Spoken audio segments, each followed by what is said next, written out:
Olá, meus irmãos, a paz e a graça de Cristo Jesus esteja na sua vida, na minha vida, em nossas vidas. Que a graça de Deus venha estar no seu coração. Irmãos, Deus, ele disse: o meu povo sofre porque falta conhecimento da minha palavra. Irmãos, a falta de conhecimento da palavra de Deus faz com que você venha sofrer, venha padecer, faz com que você venha viver uma vida catastrófica, uma vida de amargura, de tristeza, de miséria e de dor. A palavra de Deus diz que nós somos libertos pelo conhecimento e pela palavra de Deus. Não adianta você orar, jejuar, mas você não ter o conhecimento. Por quê?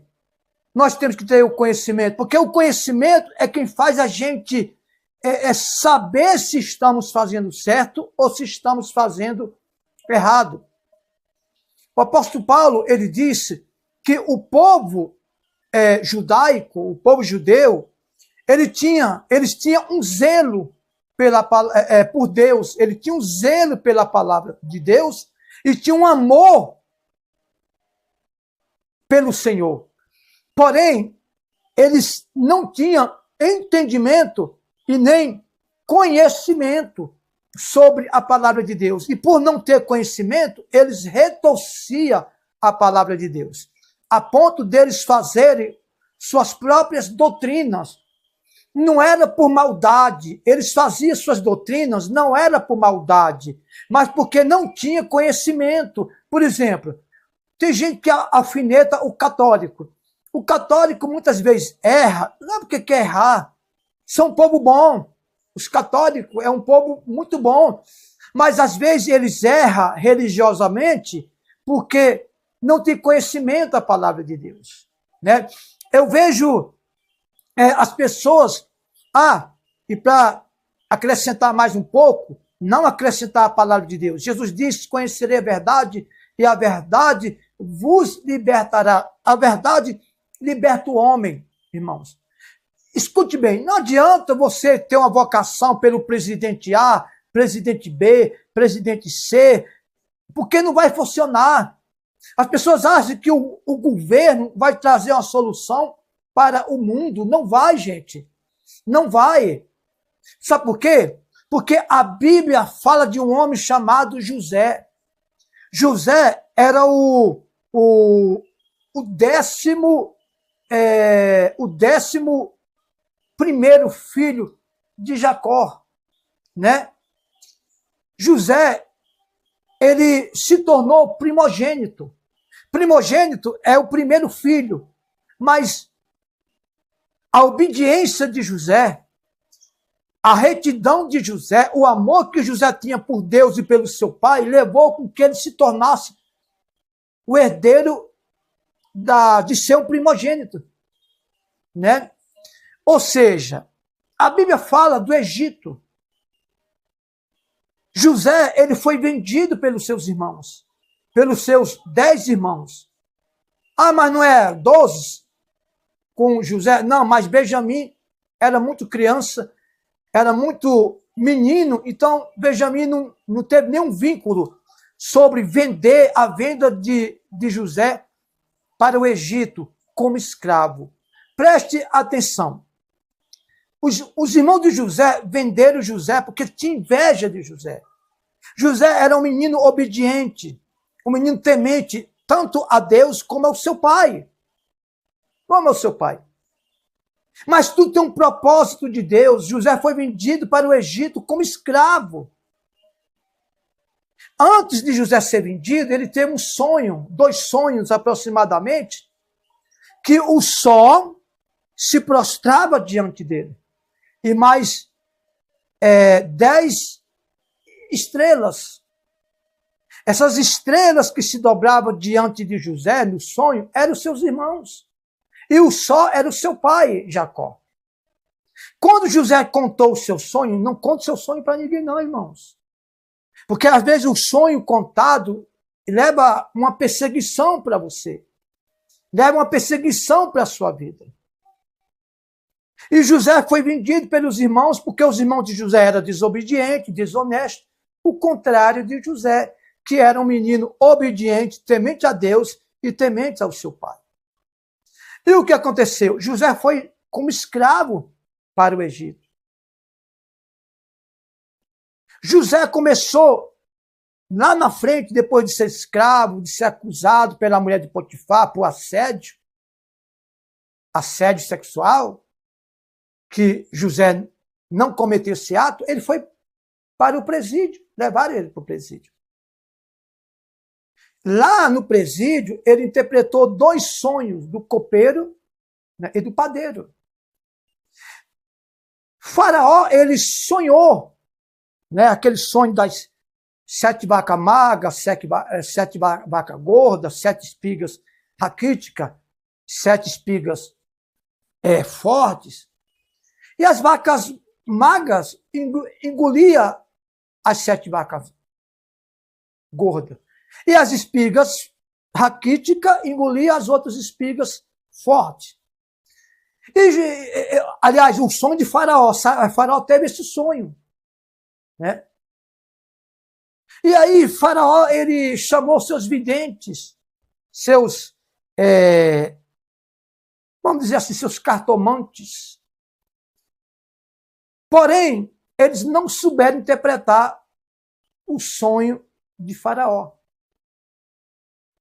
Aí o padeiro, o copeiro foi lá e contou o seu sonho, o copeiro e o padeiro, e José interpretou. Quando Faraó teve o sonho,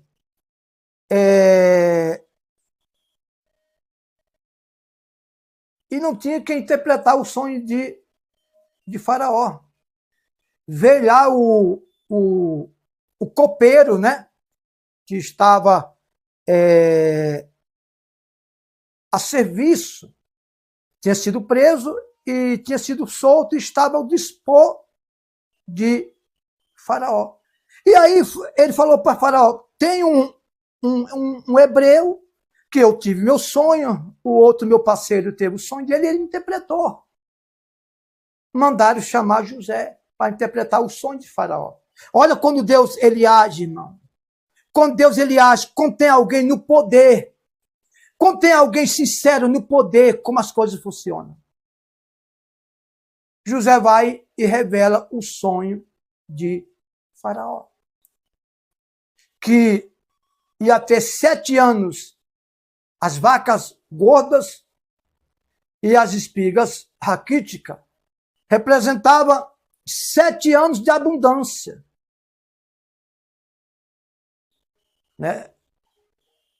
Que ia acontecer 7 anos de fartura.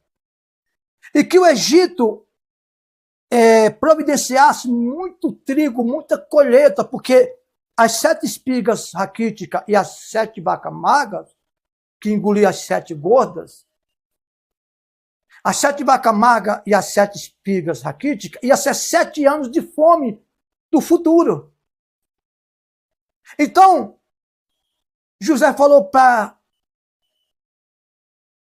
Faraó, rei do Egito, o homem mais poderoso da terra naquela época. Trabalhe, armazena muita colheita para que nos 7 anos de fome o Egito não venha a faltar nada. Para que nos 7 anos de fome, de seca, o Egito venha a ter abundância para sobreviver e para vender para outras terras. Amém? Aí José disse, Faraó, prepara um homem da tua confiança, sábio, para que possa fazer isso. José era escravo. Só que José não pediu para sair da escravidão, né? Para ser governador. Aliás, não pediu para ser governador. Pediu para sair da escravidão, pediu, mas para ser governador não. Tem gente aqui que pede, né? Deus honra o fiel. Deus honra o homem fiel. Escute bem. Coloca um homem sábio da tua confiança, Faraó. Faraó olhou para ele e disse: não tem ninguém da minha confiança e sábio como tu, que possa conduzir tudo isso, que possa fazer esse trabalho, porque aqui no meio do povo egípcio não tem. O que acontece? Faraó, que não acreditava no Deus de José, levantou ele como governador. José não pediu para ser governador, não. Hoje tem as campanhas correntes de escravo a governador. José não pediu, José apenas obedecia. Obedecia. Gente, José, de governador, ainda servia. Ele tinha o prazer de servir a Deus e aos homens de maneira de amor, graça e gratidão.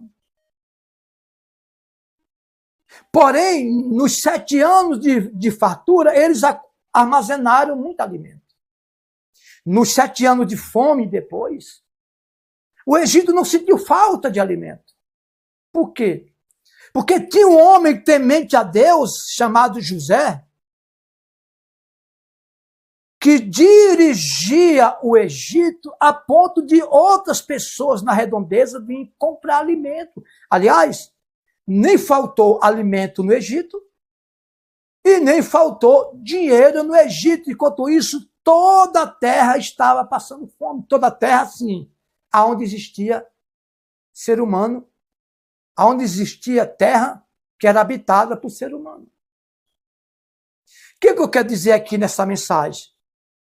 Que não adianta você apoiar Bolsonaro, Lula, presidente A, presidente B, presidente C, presidente D, se não tiver Deus no controle, se não tiver governo temente a Deus, é tempo perdido. Se não tiver homens, mulheres temente a Deus, é tempo perdido. Vocês podem ver que 99%, quase 100% dos governantes que entram está interessado em seu próprio recurso, em seus próprios interesses. Irmão, quem imaginava que um homem de escravo ia ser um governador?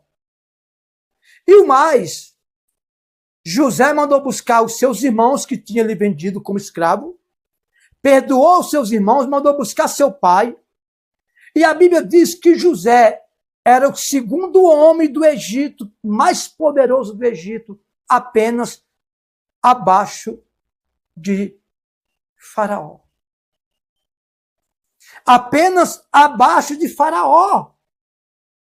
Aí hoje tem crentes aí passando fome, necessitada, endividada, doente. Ah, não, mas Deus está me provando. Irmãos, então o seu Deus não é o mesmo Deus de José, de Isaac, de Jacó, de Abraão?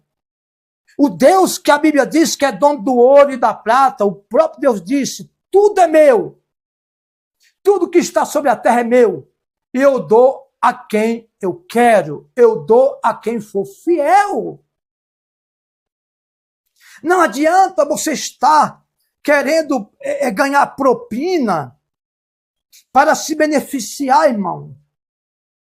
Porque o mundo e o Brasil não tem jeito se não tiver homens tementes no poder. Seja no poder político, seja no poder eclesiástico, seja no poder empresarial, seja no poder civil, em qualquer área tem que ter alguém no poder.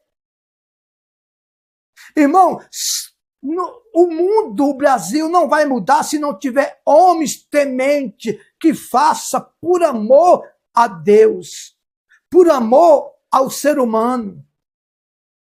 O amor de José era imenso. Aliás, o amor de José é semelhante ao amor de Cristo no Novo Testamento. Não estou comparando os dois, não, irmão.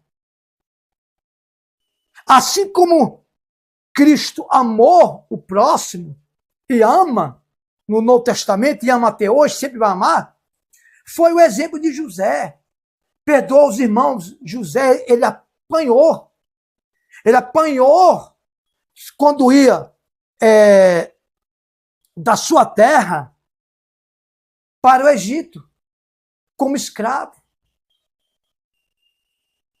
Os seus irmãos foi covarde com ele. Mas na hora que ele viu que toda a terra estava com fome,